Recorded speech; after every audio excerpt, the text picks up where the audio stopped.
So just jumping in a quick, so we're going to describe the structure of the CFA Institute Professional Conduct Program, state the 6 components of the Code of Ethics, the 7 standards, and their substandards, by the way, and explain the ethical responsibilities required by the code.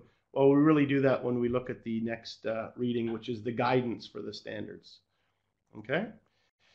And here, so the LOS-A, still in terms of the structure, there's a disciplinary review committee of CFA Institute Board of Governors. They've got the responsibility for the professional conduct program and enforcement. And then if there's any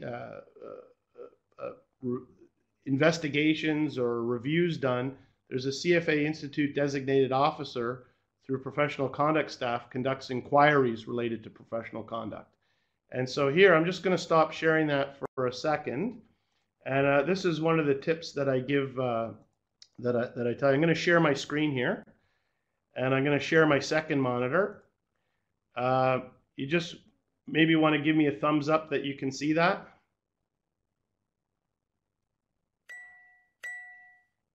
Okay, yep. Yeah, so I've got some thumbs up that we can see that, screen sharing in progress. So by the way, this is just the CFA Institute website. There's a lot of good information. As a candidate, you can already log in, as a candidate, and you've got access to certain readings and whatnot. But this is just the public section, okay? So one of the things that I always say is that you've got the reading, but you've also got the website. And sometimes if you go to the website and you see things in the real world in practice, it helps you better absorb and understand the content in the curriculum. And this is one section that I say for sure, because here's the sanctions. Because you'll see practice questions that say, oh, a sanction regarding a fine, and that's not right because they don't fine you ever. But here on the sanction types, this is just right on the CFA Institute website, sanctions and statistics. So here's the different sanction types: private reprimand, censure, suspension of membership, suspension of the right to use the CFA designation, revocation of membership, revocation of the right to use the CFA designation, summary suspension, summary from participation in the CFA program, and prohibition. And then they've got the exam-related statistics. So you can see, so just a quick point that I wanted to show you is that from time to time, it's good to look at the CFA website and say, okay, yeah, I've just looked at this section. They can give you a private reprimand. They can give you a censure. It's an admonishment in writing, which is a little bit more information here than there is in the text. So if you get a question on different types of sanctions, you should say to yourself, aha, I've looked at that on the website. I've read through it. It's definitely, there's no fines that's been mentioned there. I'm in good shape, okay? So as I said, one of the things, there's 240 questions. We're targeting 70%, so 240 times 0.7. If I can kind of make 150 or 160 aha points over the next few days, I'll be happy. Okay, so I'll just go back to the document. So that's one of my first aha is sanctions. Go to the website, look at the sanctions. And there's, on the left, sorry, I didn't show you, but on the left-hand side, you can click on the professional conduct program, and that all has to do with this LOS-A. Sorry, I stopped sharing my screen, but if you clicked on the left-hand side to the sanctions, there's a professional conduct. It says CFA Institute upholds the Code of Ethics and Standards. So everything here about the professional conduct program is on the website. So that's just my little advice for this section. So inquiry can be prompted by self-disclosure, written complaints, evidence of misconduct, report by a CFA exam proctor.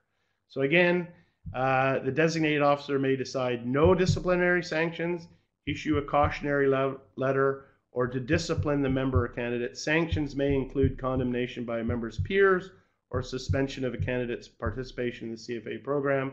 Again, that's more or less a little summary from the text, but I've just shown you that if you go to the professional conduct program and sanction section on the website, it's just a fantastic complement to that side. Okay, so now we're going to get into the 6 Code of Ethics, and basically you need to have this pretty much almost memorized because and this gets to the point, the individual, I can look up who asked me that later on. More advice on how to tackle the ethics questions is you want to analyze that. You put yourself in the shoes of the person that wrote the question. So they know the question is based on one or more LOS. So the first thing to do is this a question about the code of ethics? Is it a question about the standards? If it's a question about the standards, is it identifying a standard? Is it identifying a violation of standard? Is it identifying a violation of one or more standards? So that's what you want to be doing, is analyzing the question, saying, where does it fit in? And you have to know this question is either about the code of ethics or the standards. And to be able to do that really well, you basically have to have this code of ethics basically memorized. And so, so the first is act with integrity, competence, diligence, and respect, and in an ethical manner. So we're going to do a lot of mnemonics, ICDR, act with ICDR, integrity, competence, diligence, respect, and in an ethical manner with regard, and this should be easy, the public's, clients, prospective clients. Place the integrity above clients and their own personal. Use reasonable care, exercise professional judgment. That's a tricky one because in the Code of Standards, we also talk about using independent professional judgment in terms of our investment analysis. Practice and encourage others to practice. Promote the integrity and viability of the global capital markets. Maintain and improve their competence. So, point number one to doing really well in ethics is you have to basically have the code memorized. A lot of candidates don't spend. That's why I started the introduction showing you that candidates fed back that ethics was the third hardest section on the exam, and it shouldn't be if you've put in the appropriate amount of time. And if you look at it, the weighting, 10% times 300 hours, 30 hours. Most people don't spend nearly 30 hours on doing the ethics. They think, it's right or wrong, I'll be able to identify it. No, it's trickier than that, okay? So here then we get into the 7 standards. And again, you don't have to identify, you're not required to identify any standard by the number and the letter. Like, for example, a question saying, what is standard 1C? Professionalism, misrepresentation. No, you're not required to. However, you're required to identify if certain behaviors or activities are in violation of one or more standards. So again, if you want to be getting over 70, and ethics is throughout the entire program, level 1, level 2, level 3, then I really suggest putting in the required time. It's not so difficult. There's only 7 standards, and there's the sub-standards. You have to create a little mind map. So I used to be able to sit down in the morning, lunchtime, the evening, and just do 1, 2, 3, 4, 5, 6. Draw my little mind map. Professionalism, I would know was A, B, C, D, and then I would know K, knowledge of the law, I and O, independence and objectivity, and then I would know was MM. So KIMM, P, A, B, C, D, KIMM. That's 1. For 2, integrity of the capital markets, MM. So I've got 4 M's in a row here, and again, whether you call that a mind map or whatever, I would just practice writing it out. And then when I'm looking at the questions, by the way, you're not allowed any scratch paper. We can look at a lot of things that you can't do in the exam, but you are allowed to write on the exam paper itself, and there's not tons of room. But if you can do your little mind map like this very quickly at the beginning of the test, and then you're looking at the ethics questions and saying, is this about the code or is this about the standards? Is it about a substandard? Is it a violation of one or more? And we start to analyze the question a lot more closely, then you'll find the ethics becomes easier and easier. It's quite detailed, it's quite specific, and that's the level that you need to memorize it, okay? So number 2, integrity of the capital markets, material non-public information. And again, we're going to review the standards and substandards in the next one, but not all of them because we don't have the time for it. We've got about another, hour to 7th about to 7:30 on ethics, so about another hour, which will get us through it.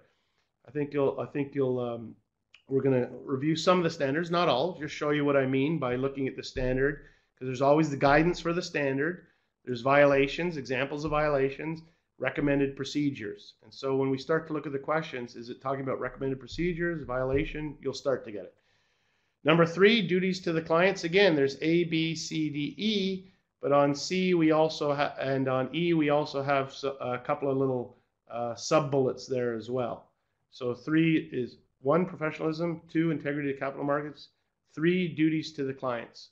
A, B, C, D, E, loyalty, prudence, and care, fair dealing, suitability, performance presentation, preservation of confidentiality. Okay? And we can look at those sub-bullets a little bit later. Under suitability, there's an ABC, which is reasonable inquiry into a client's investment experience. Because suitability, hey, what's your experience? Determine if the investment's suitable. They don't have any experience and you're offering a hedge fund. No, that's not good. And judge the suitability of the investments in context of the total portfolio. So gold may make sense. They don't have a lot of experience in investing in gold, but they've got a lot of stocks, and the correlation between gold and stocks may be low or negative, so it fits within the context of the portfolio. So you can see in suitability, there's a couple of little sub-points, but that's an easier one because suitability is kind of common sense, and we recover a lot of that ground when we get into the portfolio management, suitability. Fair dealing is a funny one. We'll see that later on because fair dealing and priority of transactions is one that trips people up, a little bit of overlap. And confidentiality is usually a fairly easy one as well. And you can see there's just a couple of little sub-points under the preservation. And that's an important one, by the way. And we'll talk about it a little bit more later. But preservation of confidentiality, you must keep information confidential unless it concerns illegal activities. Disclosure is required by law, or the client or prospective client permits the disclosure. So that's the little sub-bullets, but most of that is common sense. Okay. So 4, 5, 6, and 7. So this shouldn't be too hard. We got professionalism. That's kind of the big picture. Integrity of the capital markets is next. It's duties to the clients, and then duties to your employers is next. Loyalty, additional compensation arrangements, and the responsibilities of supervisors. That's usually the one. And the word that comes up very often, the key word in a lot of the ethics is disclosure, disclosure, disclosure, disclosure. For example, I was working in a bank, but I was teaching at a college at night, which is an additional compensation arrangement. And that's allowed, but it needs to be disclosed to my employer, and it needs to be approved in writing. And if that's done, then it's okay. So in this section here, we often see disclosure, disclosure, disclosure. Certain things are okay if it's been disclosed, and not only to your employer, to your clients as well. Loyalty, a lot of talking about when changing jobs, etc. But we'll see that. So again, for 4, ABC, 5. My lettering got messed up on that. Investment analysis and recommendations, diligence and reasonable basis, communications and clients with clients and prospective clients, conflicts of interest, disclosure of conflicts. See the word disclosure, that's always the key one. Priority of transactions, overlap with, as I said, priority of transactions and fair dealing. Sometimes there's an overlap, and sometimes that's a good example of a violation of one or more standards. And then we get into the referral fees. And then the last one's easy because it's the responsibility as a CFA Institute member or a candidate, which is your conduct as participants in the program and reference to the CFA Institute, the CFA designation in the program, which I think if you read through that once, you should be able to get those questions correct, okay? So sorry about that. I see when this should be A and B. That should be A, B, C. It's when I did the slide, the lettering followed, but I can patch that up. You get the point. So that's that for the first reading. Let's stop sharing that. And now we're going to get into the meat. We've got another hour. Share my document. And reading number. So reading number 2 is the guidance, and that's what a lot of the questions are with regards to the guidance. A is demonstrate the application of the code of ethics. It's B, distinguish between conduct that conforms and conduct that violates. That's a lot of the questions, Does this conform to the conduct? Is it a violation? And the thing is, it can be a violation of one or more standards, and that's where your mind map comes in. And then recommended practices and procedures to prevent violations. And again, so when you're looking at each question, is it about the code of ethics or is it about the standard? Is it about a substandard? Is it about conduct that conforms? Does this conform? Least likely to conform, most likely doesn't conform. Doesn't conform against one or more. Or is this about recommended practices and procedures? If you think back to the LOS, you think, okay, the person that wrote this question is testing on recommended practice and procedures. Aha, I have my 7 standards, A, B, C, D, E, ABC, substandards. I analyze the question. That takes time. That takes 20 to 30 hours of studying. You'll find that you'll get over 70, and this should be a slam dunk for over 70. There should be an easier area. As I said, make your strength strong. And then you can, for example, if you don't love the economics for 10%, okay, I'll spend less time on that, because I know I'm going to do really well in the ethics. Okay, so study tip here. This is what I said. Analyze the question. Is it asking about the code? Is it asking about the standards? Is it asking about JIPs? You must be able to identify whether an activity violates one or more. And I said, as always, the best advice, practice as many questions as possible. That's the key. When you get something wrong, go back to the curriculum and see where you got it wrong. Funny thing is that ethics doesn't change, level 1, level 2, level 3. I got over 70 in ethics in level 1, over 70 in ethics in level 2, and I got under 70 in ethics on level 3. Don't know how that happens after 3 years of studying, that you suddenly go backwards. But that shows you that there's a lot of subtlety to the ethics. There's a lot of trickiness to it, which is why candidates in the survey said, hey, that was the 3rd hardest section on the exam.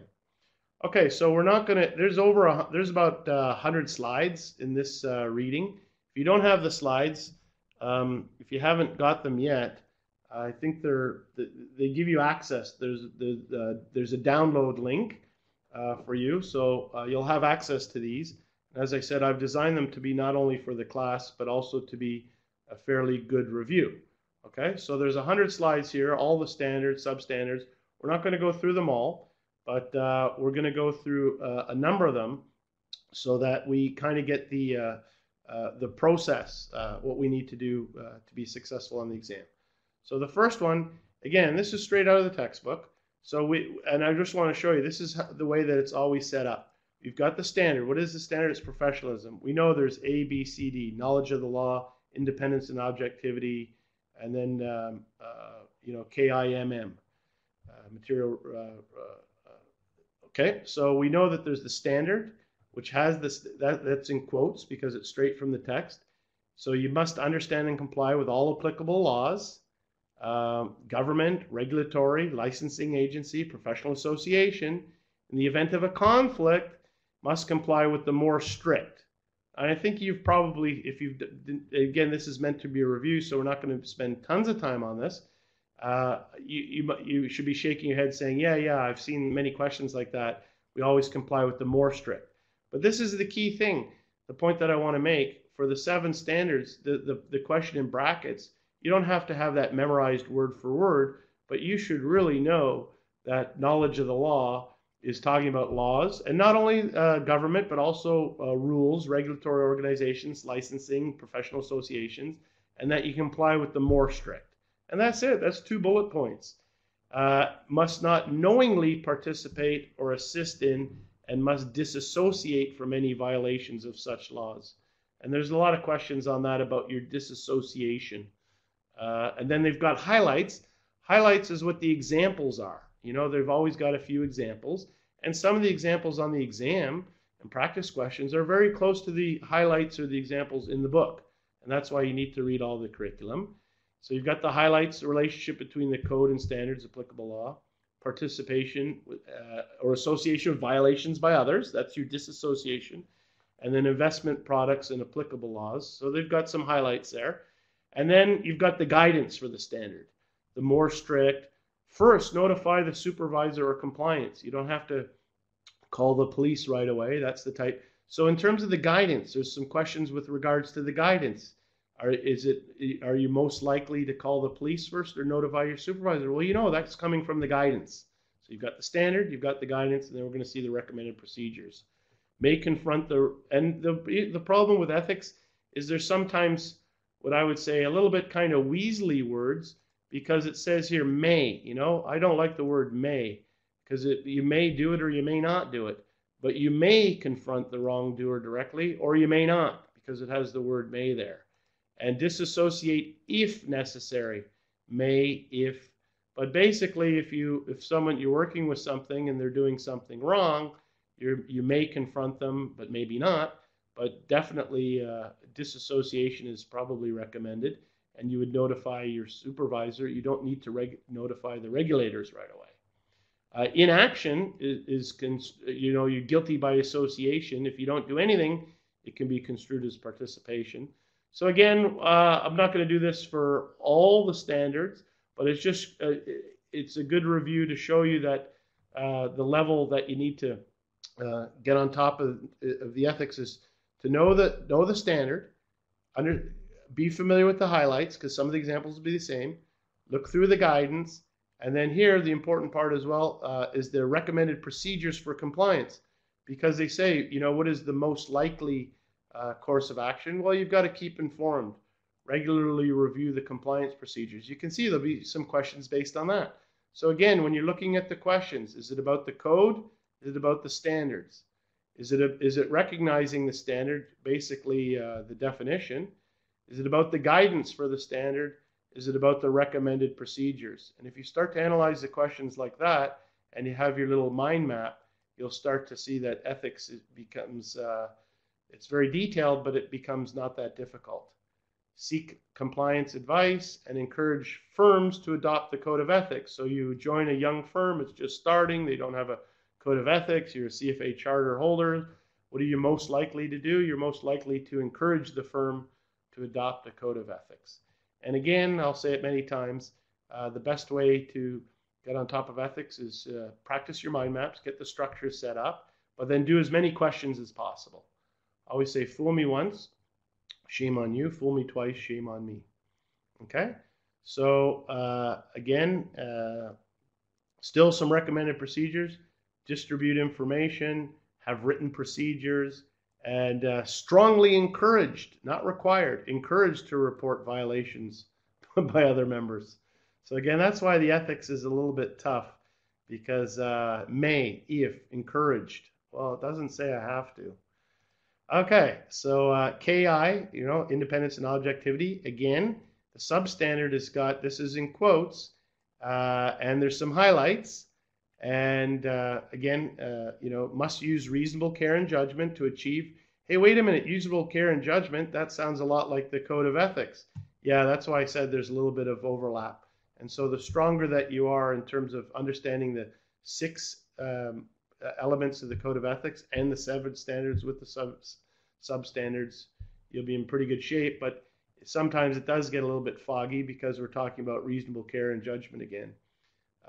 But clearly, independent subjectivity must not offer, solicit, accept any gift, benefit, compensation, could be expected to compromise their independence and objectivity.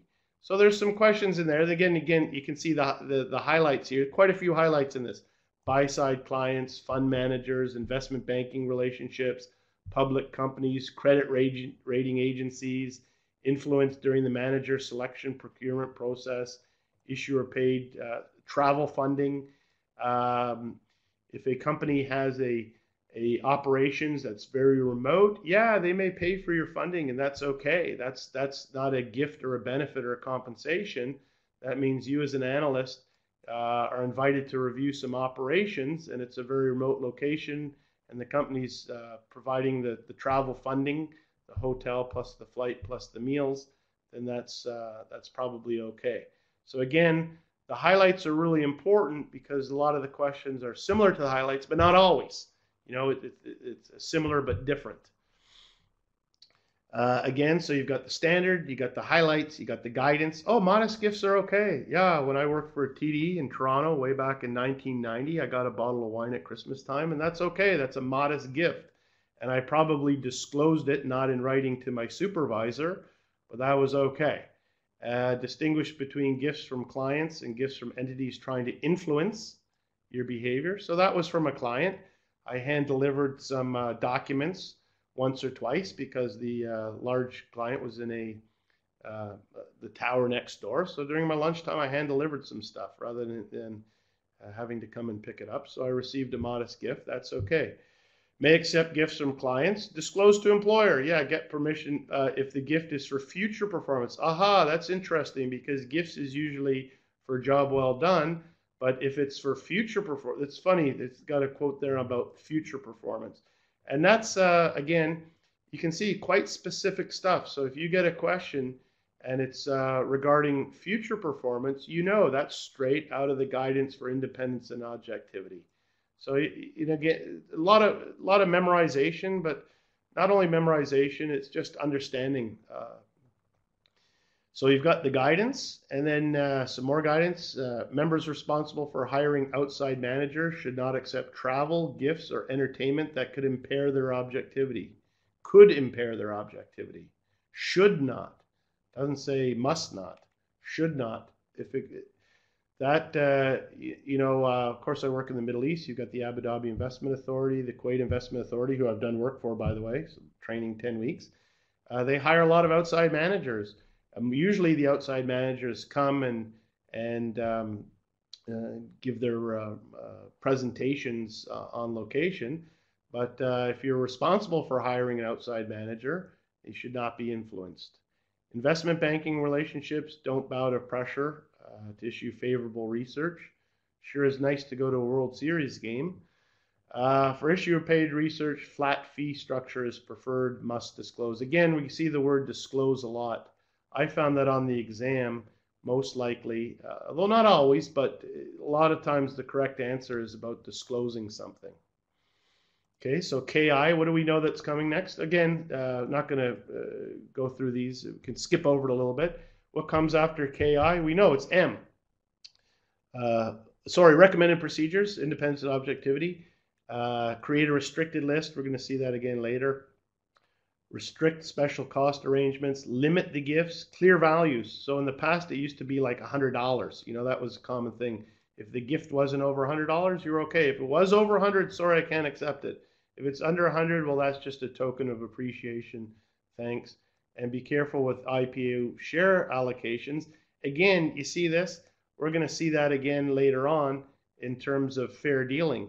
So independence and objectivity is mentioning something about share allocations, yet that's going to come up with fair dealing later on.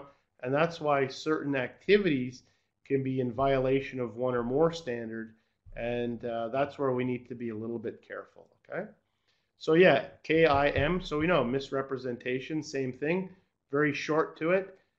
Must not knowingly make any misrepresentations. You can make mistakes.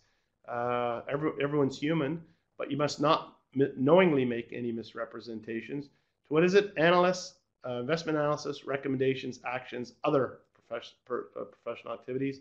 So there's some of the highlights there. Social media wasn't around back when that's been updated, when I did it in the exam in 2001.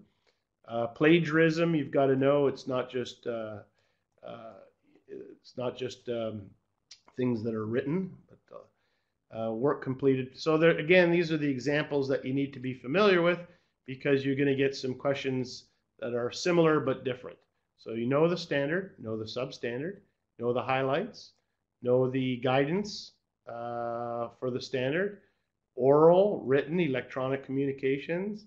Do not misrepresent your qualifications, services. You see a lot of questions on that. There's a good one, by the way, at the back of the, I'll share my screen again a little bit later, and we'll look at a couple of the end of chapter readings.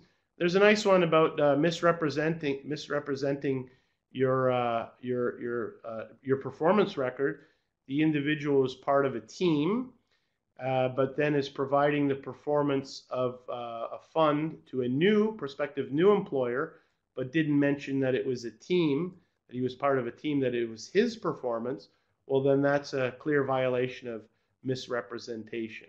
Okay. Now the question wouldn't say, give you the 1C, 1B. It's going to be in words, but again, as I said, you kind of have to have your mind map. Professionalism, A, B, C, D, K, I, M, M. Aha, it's there. I've got it. It's a misrepresentation. And if you can get up to that level, which takes 20 hours, you'll get over 70, no doubt. No plagiarism, you can see written, oral, or electronic. So here again, the oral. That's sometimes, some people think plagiarism is only writing. No. So again, I'm sure you've been through this, but I know a lot of, and some advice to people is study the ethics, because there's a lot there. Do a lot of ethics review right before the exam so it's in your short-term memory, okay? So I know a lot of people, they kind of underweight the ethics because, hey, it's just words. I'll get to it later. I need to spend time on the quant. Oh, I'm going through all the accounting. Oh, this fixed income is tough. And they don't do enough practice problems. They don't do enough reading. They don't do enough understanding that we have to be able to kind of set up a structure, analyze the questions, look at it. What is the examiner testing me on? And if you do that, you're going to be in fine shape. Okay. Then the recommended procedures, written list. Can assist a written list of the available services, and maintain records of materials used to prepare research reports. That's really important. Quote the source. This is the key one that sometimes you see a lot of practice problems on. You always have to quote the source, except if it's from a recognized financial and statistical reporting service. So if you're using a lot of data from Bloomberg, you don't have to keep quoting it's from Bloomberg, it's from Bloomberg, it's from Bloomberg, it's from Thomson Reuters, from Thomson Reuters. No, but if you're using something from the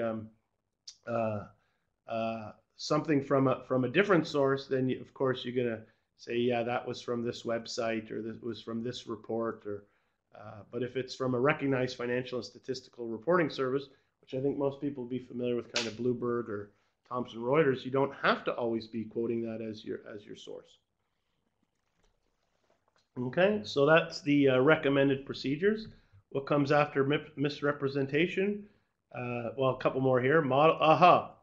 Models and analysis of others at the firm used without attribution. That's a nice one. Everyone starts a new job. Everyone gets a model handed to them because that person's been promoted, moved on to a new job. You can use that model and put it in your research report, and don't have to say this model was started by so-and-so and so-and-so. And again, encourage firms to establish procedures for verifying marketing claims of third parties recommended to clients. Sometimes you're offering third-party funds to clients if you're in the personal wealth management, and there are marketing materials. Well, your firm should encourage the firm to have procedures for verifying that. So yeah, after we get to KIMM, misconduct, AB. So we know we're finished. Standard 1, KIMM, it's ABCD. Boom, it's must not engage in professional conduct, dishonesty, fraud, or deceit. That's usually the easy one for people to understand in ethics. I shouldn't break the law, I shouldn't be dishonest, shouldn't commit fraud, shouldn't commit any act that reflects adversely on the reputation, integrity, or competence. So that easy standard to understand. The guidance, hey, very short here, covers conduct that may not be illegal, but could adversely affect a member's ability to perform duties. And then, of course, there's the recommended procedures, adopt a code of ethics, disseminate a list of potential violations, background checks on potential employees, look for good character. Some banks, you can't work in the bank if you've declared bankruptcy in the past. Fair enough. You handle other people's money if you haven't managed your own. That's part of the background check. And that's okay. So that's the standard one. Again, it's 6:48 my time. You can see we're in pretty good shape because I've budgeted about another 45 minutes for this. We're not obviously going to go through all the standards, all 7 in this detail, but we'll get through 2 or 3, and then we'll jump ahead to the JIPs, a few main points. And then I think, as I said, for many of you, you'll have to go back and practice more questions. But then if you haven't been sort of making your mind map, so for the standards 1, 2, 3, 4, first one, professionalism, A, B, C, D, K, I and O, M, M. If you haven't done that, then just spend some time cranking that out. And when you get to a blockage, like, oh, at standard number 3, I can't remember what it is, you go back and check, do it again. And that's just, go back and repeat it. I used to do that as a little exercise, just so I can scratch it all out on one piece of an 8x11. And then when I'm looking at the questions, it's very specific, very detailed, very focused on what they're asking me and where it's fitting in. You'll do fine, okay? So the standard number 2, integrity of the capital markets. So we know, so remember, can we remember? I still remember, it was KIMM. Oh, I had 2 more M's here. MM, material non-public information. So I know this standard 2 had AB. Go back to your mind map. This is material non-public information. Members and candidates who possess material non-public information that could affect the value of an investment must not act or cause others to act on the information. A very good practice problem on that. I think it might be level 1 or level 2, because we do this in level 2 as well. But my advice for this is that if you come into contact with material non-public information, then what you basically do is pretend you never heard it, you don't know it. And so therefore all your actions would be based on the presumption that you don't know it. And if you look at any questions like that, I think you'll get the material non-public information questions right, is that you just pretend that you don't know it. And if you're doing that, then if you don't know it, then you're not doing, you can't possibly doing A, B, C, or D, okay? So the highlight is, what is material information? What constitutes non-public information? The mosaic theory, that's the one that I'm sure if you've been practicing ethics, you've seen questions on the mosaic theory, which is putting together a little bit of piece of information that you gathered here, another one that you gathered there, another one that you gathered there, put it together, and you've got a picture, and you've made a, you've taken an action, but it was based on the mosaic theory, and that was okay. You're a top-notch researcher, and you've been looking at 2 companies, and there there could be some opportunity for them to merge, and then you happen to see 2 individuals having lunch together, and it's 2 CFOs from those 2 companies, but you didn't hear any of the conversation, but well, that's starting to put together pieces of the mosaic, pieces of the puzzle. That's okay. That's kind of the one where it gets to be a little bit gray or fuzzy for people. Social media, using industry experts. So again, these highlights are examples, and examples on the test are going to be similar but different. The problem is when they're really different. But a lot of times it's very similar to what you've seen in terms of those highlights. And if you've done your work, ethics is not too bad. Okay? So then we get into the guidance. Material. What is material? So you have to know this. If disclosure would affect the security price, or you would want to know it before making an investment decision. So it's not only affecting the price, it's would you want to know it. If the price effect is ambiguous, it may not be considered material. So a little bit, again, price, don't really know, okay, it may not be. It may not be. So this is, again, some kind of gray areas. But basically, if it's going to affect the securities price, then for sure it's material. Extends to info such as upcoming rating changes, of course. Influential analysis to be released. Or as I said, mergers and acquisitions. So you've got the guidance. It's non-public until it's been made available to the marketplace. Information been made available to analysts considered non-public until it's available to investors in general, because sometimes as an analyst you get access to information that's not public. Okay. And to act includes, look at swaps and options, mutual funds with the security. So they could ask something you have to say, aha, wait a minute, it's not just about the stock price, it's about an option. Well, yes, act, it includes that, okay? So we've got the guidance, and then if you possess it, this is the key one for me. Act as you would if you did not know. To me, that's kind of the key guidance. If you possess it, you just pretend you don't know it. And if you don't know it, then you're not doing anything. And that's the easy way. And no violation when you combine non-material, non-public with public information. So again, as I said, non-public, you saw two people having lunch, but you didn't get any material information from that. That was just a non-public piece that you happened to see, and you've been doing your research. Well, that's part of the mosaic, okay?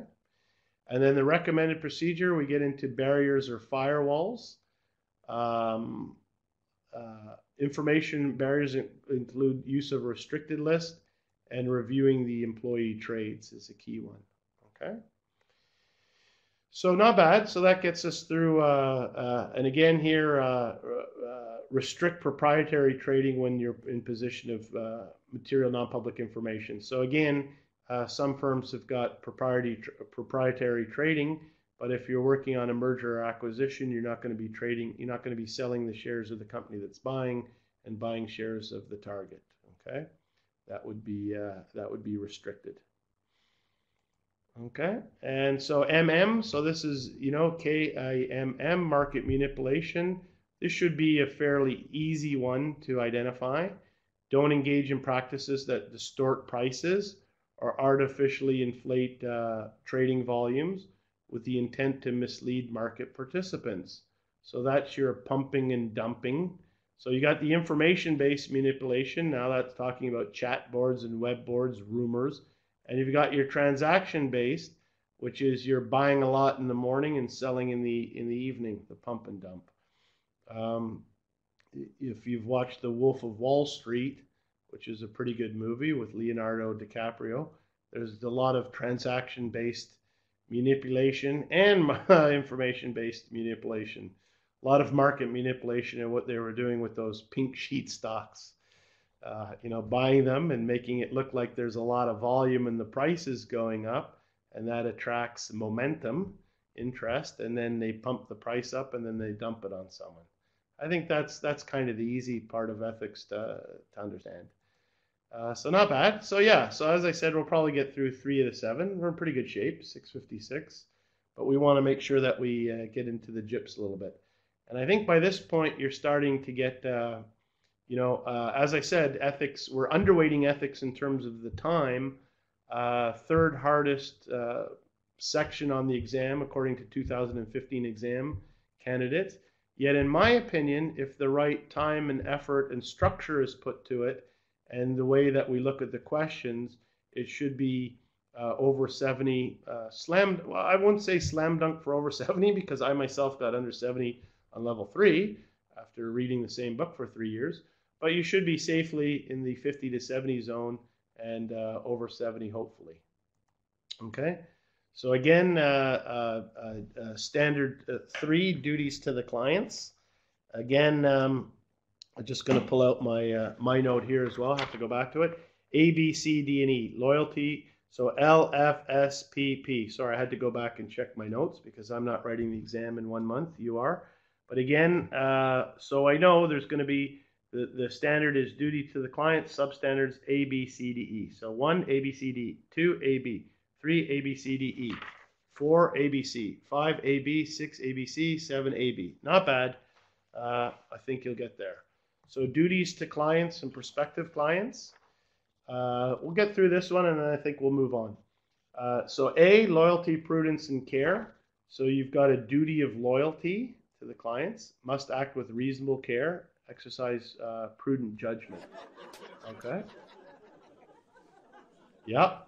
Yeah. Someone's giving me a laugh. That's good. Use the laugh and type and use the chat too, gentlemen, ladies and gentlemen. We'll get to know each other as the time goes on. Don't be shy. I see now a few people have logged in since we started. Welcome. It's all being recorded. And by the way, we'll take some breaks later on. We take some breaks and then we chat. And then there's some emails back and forth over the course of it. And, as I said, there's here, so not aware that there was an app, not aware that all these slides are available to you. There's some housekeeping and admin that we'll take care of. Okay, so then the highlights, again, understanding the application, and this goes back to the guidance, see? Demonstrate the application of the Code of Ethics. So here's a highlight, understanding the application of loyalty and prudence and care, and that's going to come from certain examples in the text. Identifying the actual investment client, that's important because you might have a manager, someone that's a manager, but the client is the pension fund. And who's the actual investment client? It's the individuals that are members of the plan, correct?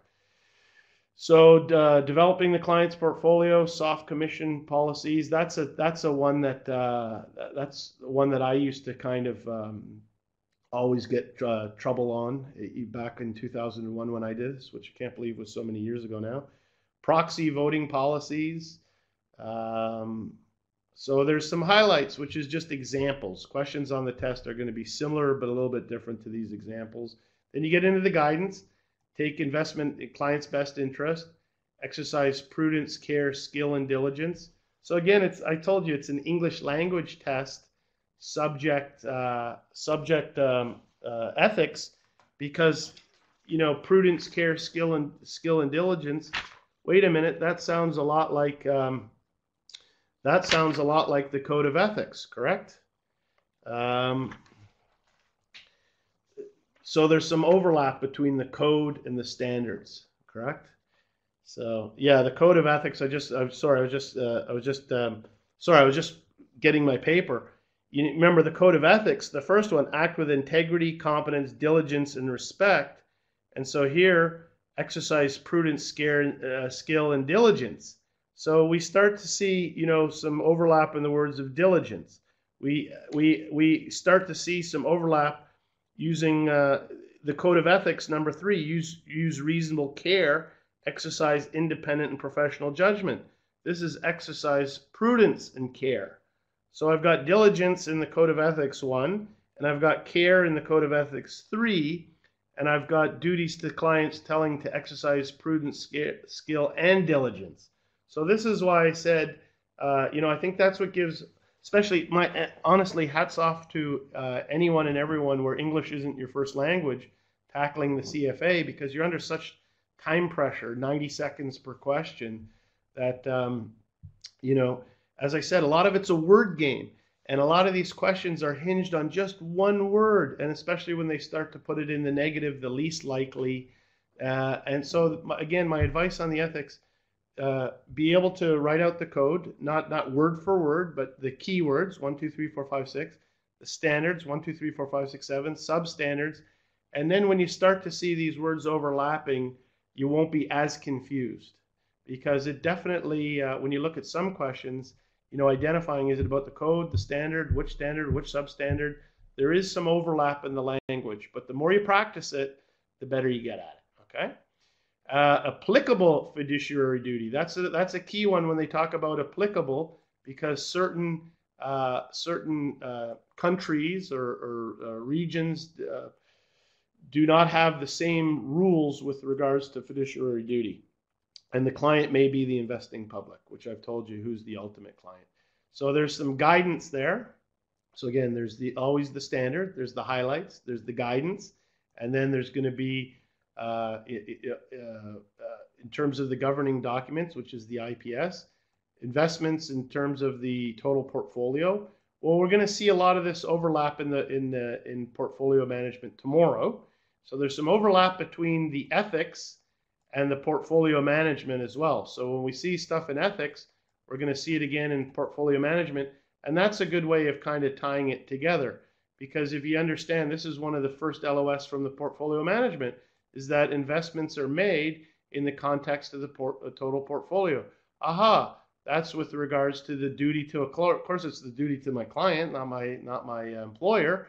And it's under A, loyalty, prudence, and care. So you start to be able to tie it all together to start to cement it, and you're in good shape. Voting the proxies and the soft dollars must benefit the client, not the firm. Okay. So then we get into the recommended procedure. Wait a minute, follow the rules and laws. Hey, isn't that standard one? Knowledge of the law, following the. So again, you can see the point that I'm making. Establish client investment objectives. Well, we're going to see that. We've got objectives and constraints in portfolio management. Diversify, of course. Deal fairly with clients in terms. Wait a minute, we're going to have a whole standard about fair dealing. So again, you see the point that I'm making. There is some overlap, and so then you'll kind of understand that when it's talking about a violation of one or more standards, because there's kind of some overlap, yeah, that's not a violation of just one standard. I can see it's the fair dealing. There's something that's also a violation of the duty to the client, loyalty, prudence, and care. It's also a violation in terms of fair dealing or priority of transactions, which we see later on. And again, I told you here again, disclose all possible conflicts, disclose, and vote proxies. So we've got the recommended procedures and keep client information confidential. Wait a minute, we've got confidentiality comes up later on again. Seek best trading execution for clients, place client interests first. So you see the there's a little bit of overlap here. I just want to show you deal fairly with clients, and then the next little subsection, the substandard, is fair dealing. You must deal fairly and objectively with all clients. So the only two highlights here: investment recommendations and investment action. Of course, I'm old now. I was first licensed in Toronto in 1990, did the Canadian Securities course in 1990, was a registered representative in 1990 for TD Greenline, which is now TD, TD, whatever they're called now. In the old days, we didn't have email. I like to remind candidates, we didn't have email. So if there was a change, we didn't give advice because that's discount brokerage.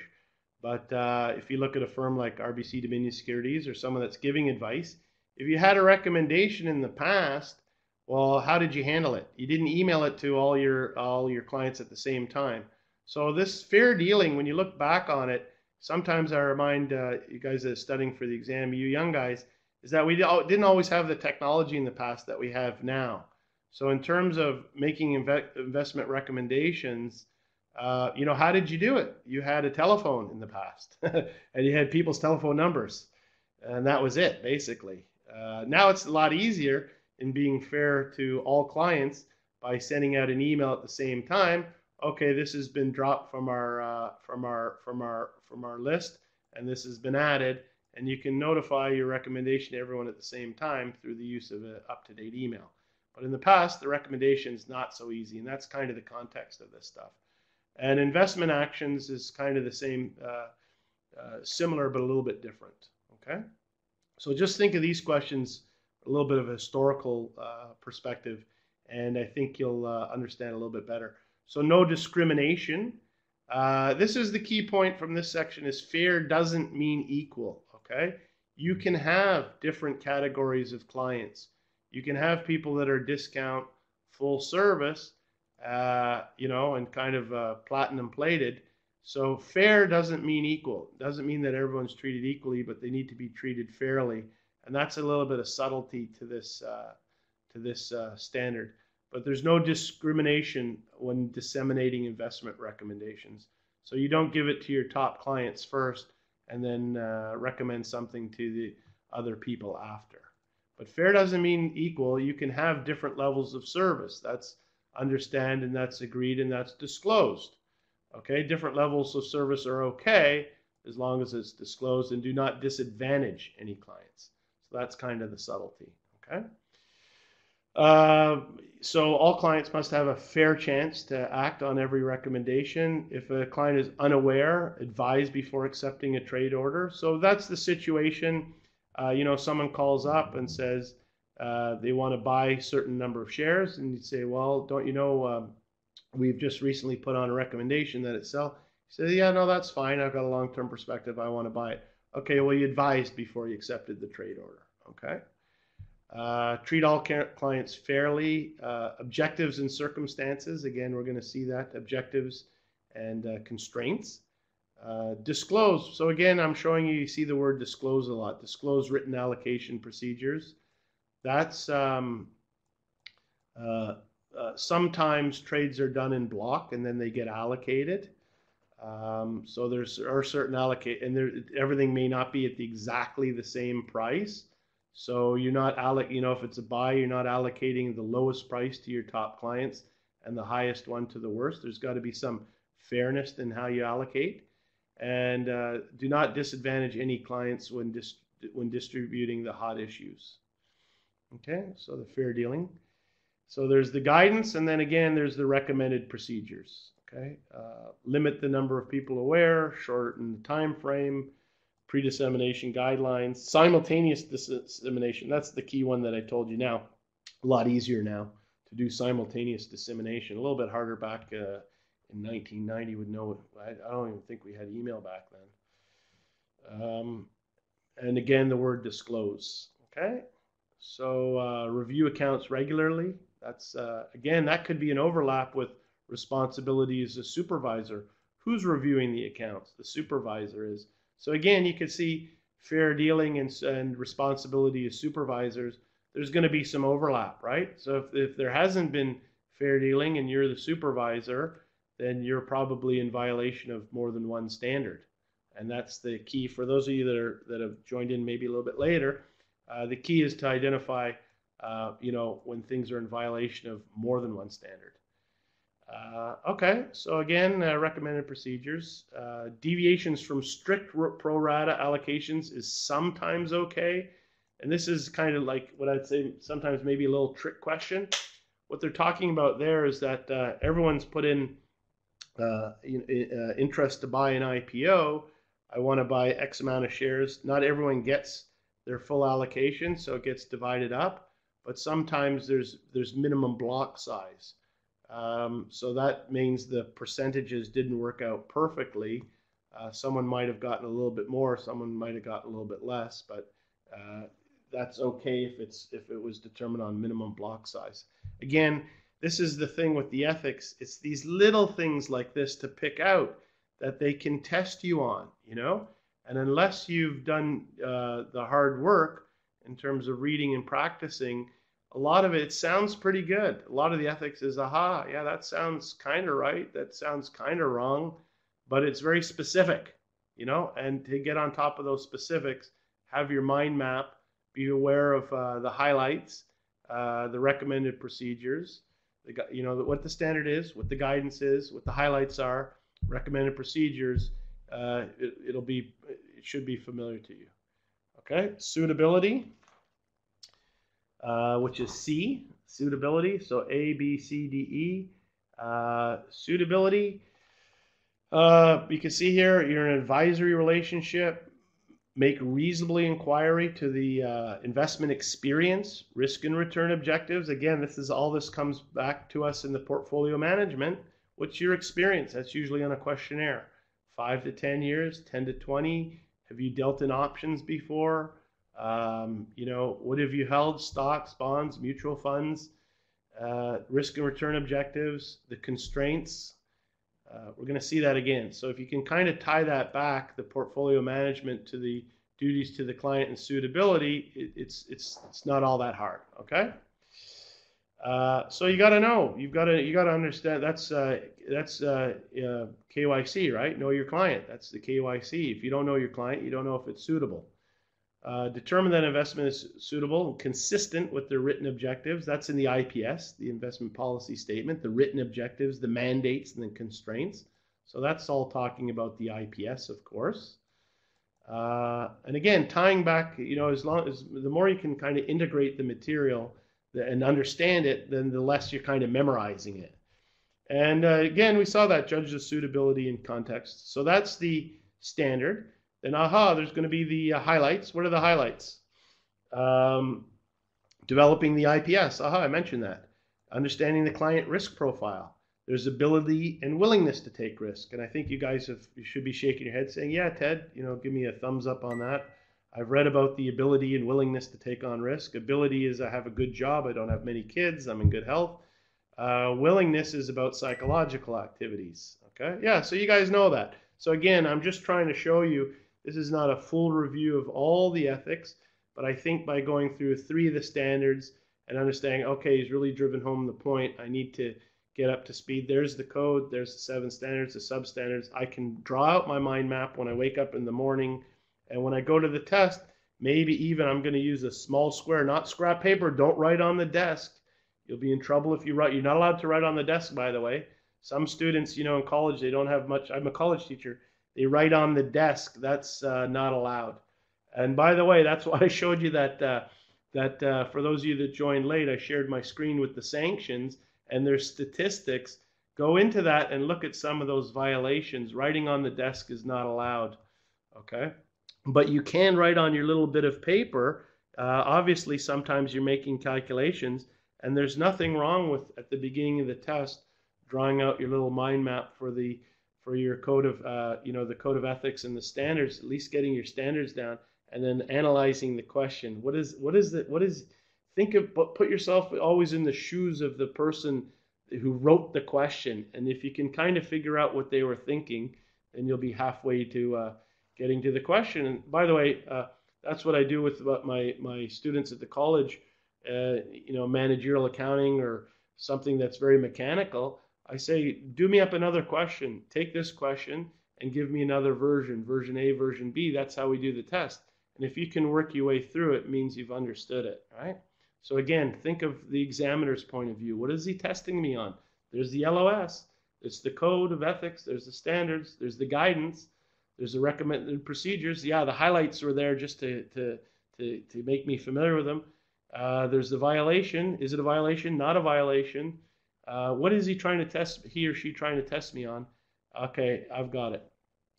Need for diversification, of course, unsolicited trading requests, managing to an indexer. So here's the highlights are just examples. And the guidance, gather the information at the outset. Yeah, that's part of the process. Update the IPS at least annually. It's not going to be quarterly, but it says annually. Consider whether leverage is suitable or derivatives. If managed to a fund, invest according to the mandate. Don't stray from the mandate. Okay, and the recommended procedures when formulating the IPS, know the return objectives and know the risk tolerance. By the way, I wrote this in here myself. This is not exactly in the 2016 text. It used to be in an older text. I kept it there. That's my stuff, Mr. Ted. But I still like it because this used to be the CFA return objectives spelled out specifically. It's less specific in the reading now. Capital preservation, appreciation, current income, or total return. Those were the objectives. And I guess the risk tolerance, the ability to and willingness. So I added those 2 brackets in.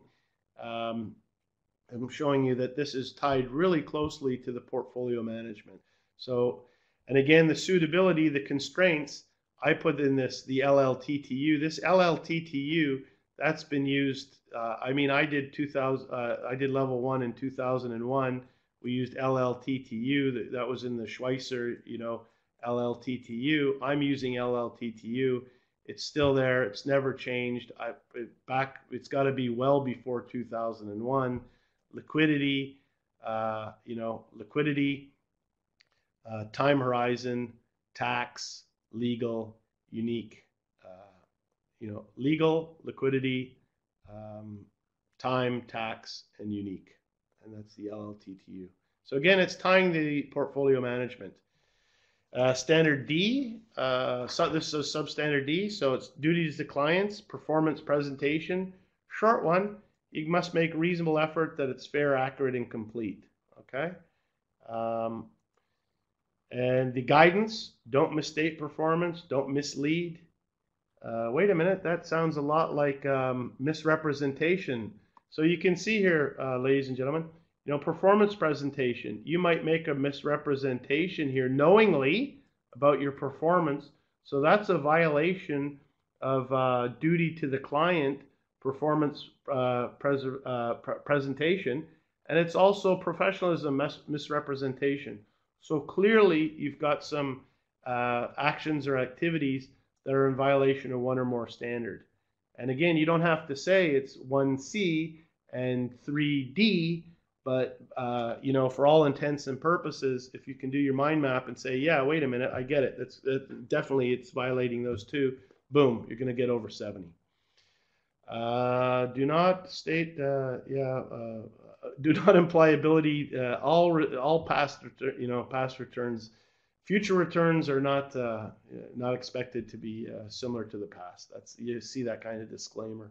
And then recommended procedures, audience sophistication, performance of the weighted. We get more into that in the JIPs.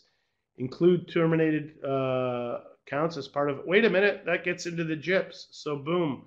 Recommended procedures for duties to clients under performance presentation has got something that's very similar to the JIPs.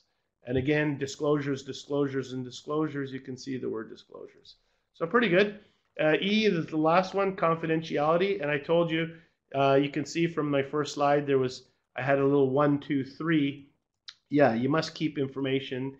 And again, who is it? It's current, it's former, and prospective. Sometimes you say, yeah, I should keep that. But wait a minute, he's not my client anymore. You know, again, it's a word game. It's a little bit subtle. Current, former, prospective. Prospective clients, unless it's illegal, required by law, or they've permitted the disclosure. And so it's got some highlights there: compliance with the laws, electronic information security. That's a little bit new since my day. And professional conduct investigations by the CFA Institute. That's an important one. When you're allowed to, it may concern illegal activity.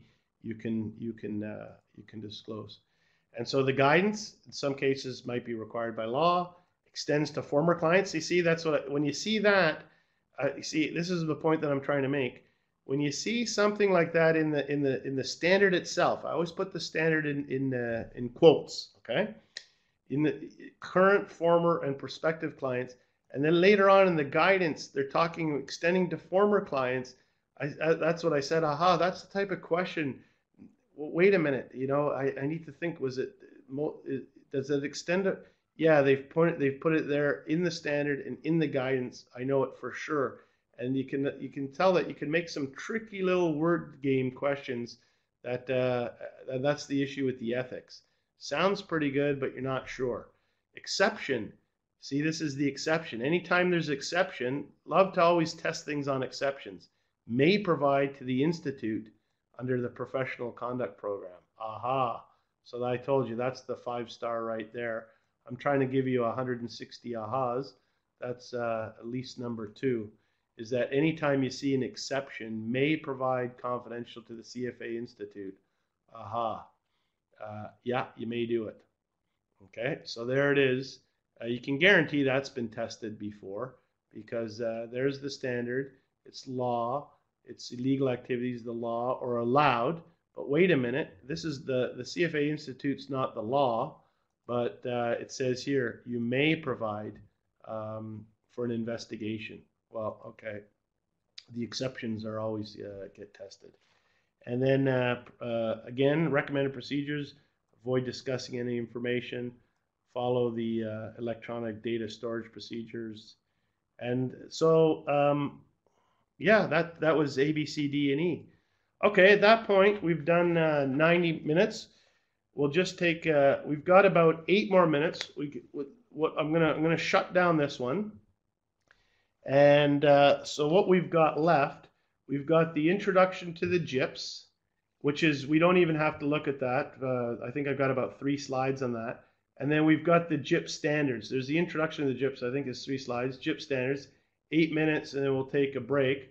JIPs needs a lot more than 8 minutes in terms of your studying, but I don't have tons of value add to that. I'm just going to show you that. Let me bring that one up. And so we're on, and we'll take a little break. Kind of try to take a break like every 90 minutes. And again, I don't have any practice problems baked in yet. Later on, it becomes much more interactive. This is just to get the ball rolling. Okay, so the GIPS, you can just see if I open this up. I have, well, I do have. See how many slides that I have. If I go to the last one, yeah, I got. Sorry, I just have to look. I got 10 slides here, so there's only 10 slides. We'll go through this fairly quickly. Just 1 second. Okay, so the GIP standards. And what is the main point here? So describe the key features of the GIPS, describe the scope, explain how GIP standards are implemented in countries with existing standards. This is the, this goes back to the knowledge of the law again, standards in the law, the most strict. So you can see there's some overlap. But the key one here to me is describe the 9 major sections of the GIPS. And that you really have to have memorized. Again, another list here. And that's what I've done here. I've got the 9. So what are the 9 major sections? Because I've seen practice problems that asked me about real estate and private equity, whether they were included or whether they're not included. I thought, geez, I know quite a bit about the GIPS, but I couldn't remember, was real estate specifically listed as a section of the GIPS? Yeah, it is. And you go back and you look at the slide. And by the way, everything on the exam is totally fair. Everything on the exam, all those exam questions are based on an LOS. And if you go back to the candidate survey that I've given you, they'll say it's like 93% say, yeah, the questions were totally fair. And it's one of those things that, if they don't release the past exams, but if you did and you looked at the questions and you got something wrong and you go back and say, yeah, there it is. It's right there. It's right on the slide. One of the sections of GIPS is real estate. So I'm just giving you that as an example because I'd been away from it for a while. Ethics was looking at the app, came across a question about real estate and GIPS. And I honestly, I couldn't for the life of me remember if that was a major section, and it is. So these 9 here, you got to know. And again, maybe that's point number 3. If you get a question about real estate or private equity being specifically a major section of the GIPS, then yeah, private equity. So what are the 9? Fundamentals of compliance, issues for firms to consider when claiming GIPS, including, the definition of the firm. There's a lot of little questions on that. Input data, calculation methodology, composite construction, disclosures, presentation and reporting. Real estate is a major section. Private equity is a major, and then wrap fee separately managed account portfolios. So that would be some major clients that have a separately managed account. There's also some that's a section for the GIPS. Okay. So the composite, the grouping of individual discretionary portfolios with the same strategy, objective, and mandate must include all the portfolios. You see that current and past. That's the survivorship bias, which I'm sure you guys could give me a thumbs up on that. Oh yeah, we're going to see that survivorship bias later on. Yeah, because yeah, exactly. And so now I'm tying that back to the GIPS again, because the composite must in current and past. That should be a kind of a slam dunk. We see that on the test. It just makes sense. Otherwise, you're constantly cherry picking. It's got to include past portfolios that the firm has managed.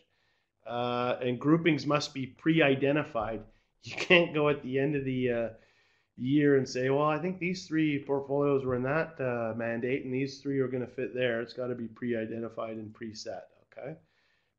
This is the key thing. It's voluntary. You may hire independent third party. You don't have to. I see that in practice questions all the time, is that you must have an independent third party. No, you may hire. It's voluntary. You can claim GIPS compliance and done it all DIY, done it yourself.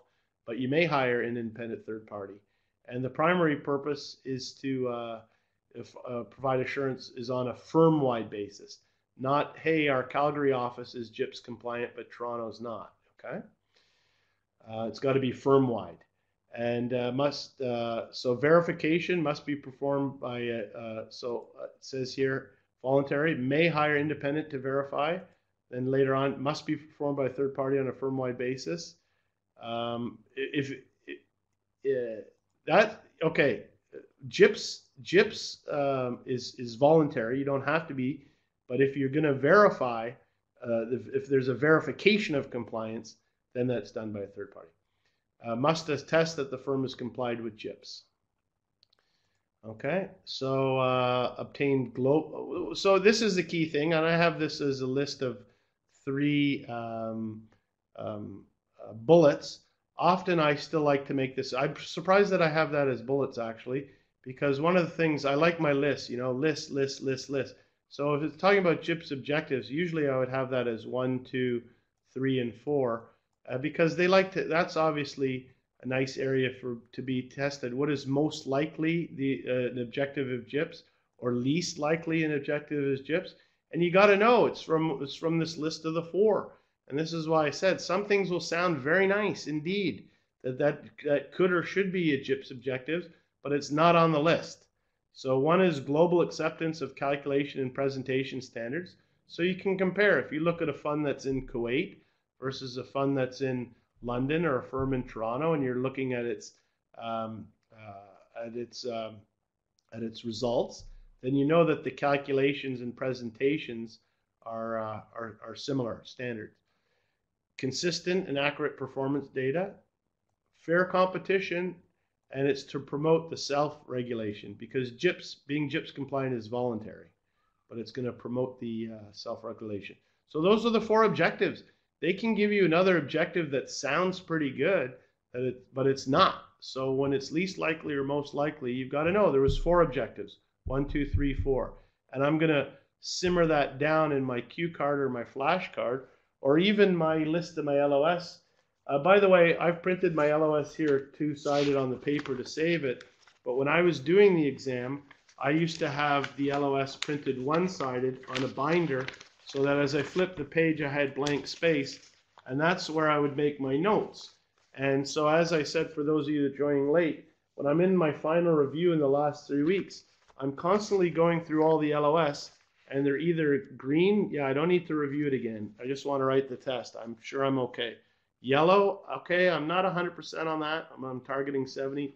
Or it's pink, really this area is, I need to go back and work on it. And so for I would have space right here for my GIPS objectives, 1, 2, 3, 4, and I'm going to have just 2 words. Yeah, I don't really have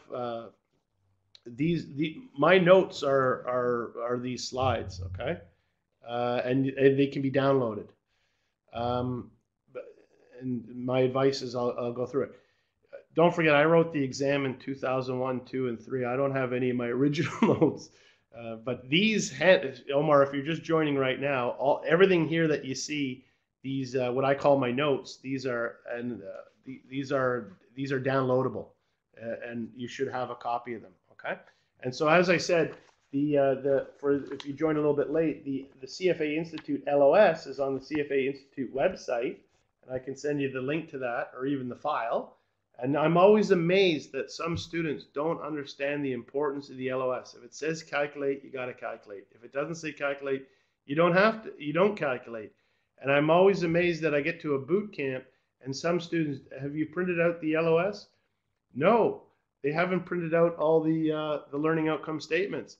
This becomes your final review document. And as I'm saying, if you print it 1-sided, and it's 52 pages long, that's why I have it printed 2-sided. Because I'm not making notes, I'm not writing the exam, so I could staple it on my small stapler. But it's 52 pages long.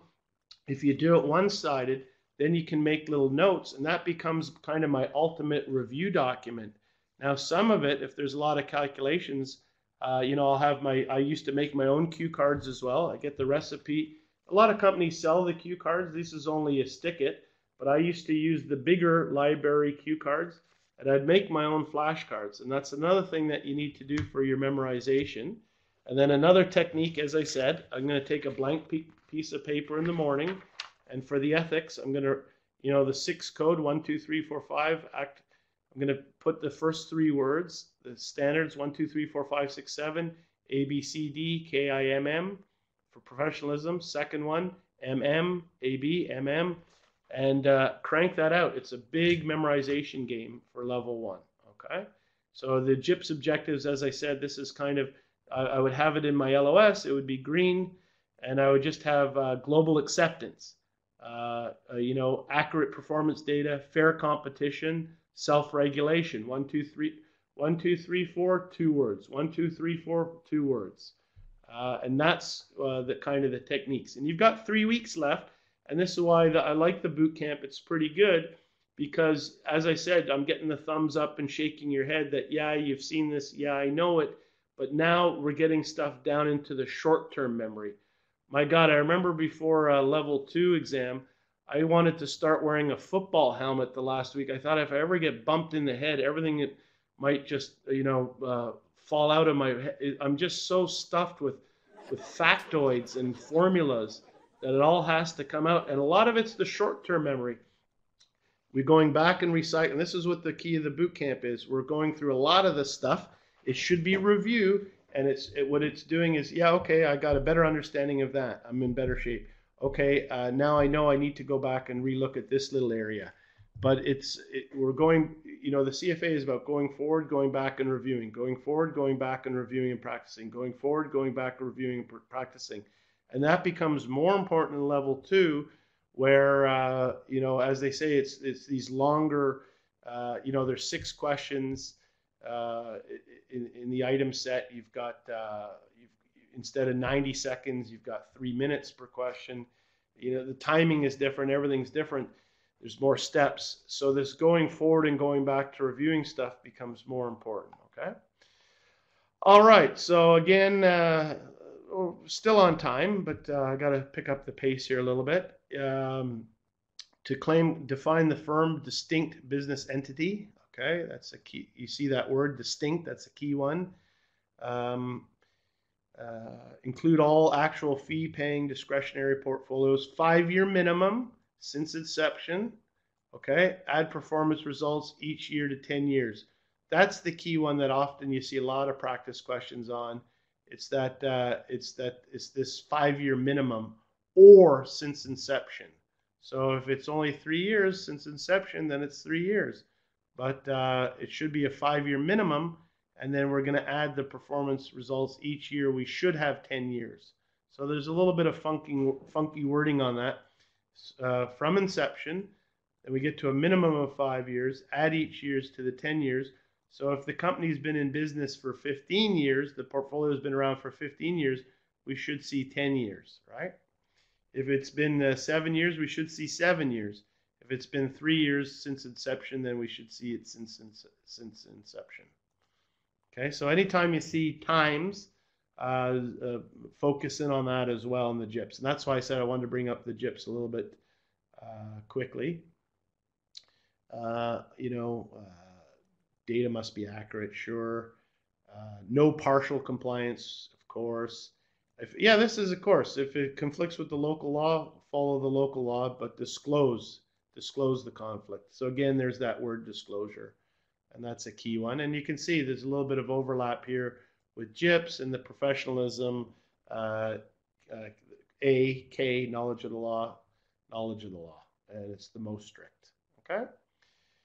I think this is the last slide. This is a key thing, because once the JIPS requirements are made, there's a specific wording here, and I even have seen practice questions that have, which one is the most appropriate, and it's the firm name has prepared and presented this report in compliance with JIPS. That's it. No statements referring to calculation used in a composite presentation in accordance with JIPS. No statements referring to calculation methodologies used in accordance with JIPS. Okay, and that's it. Okay, so on that note, wait a minute, another slide here. Fundamental responsibilities. Provide compliant presentation to all prospects. So if someone's a prospect, you say we're compliant. There's our presentation. There's our list to all prospects who make a request. That's a funny one, who make a request. They have to request it. On client request, provide the compliant presentation and joint separate the non-compliant firm if you're doing some joint marketing. Okay.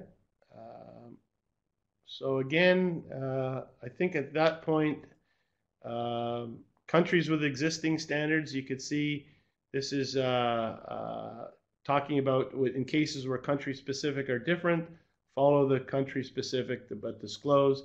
I think you're getting the hang of it. And that was the last slide. So on that note, we'll take a little break. That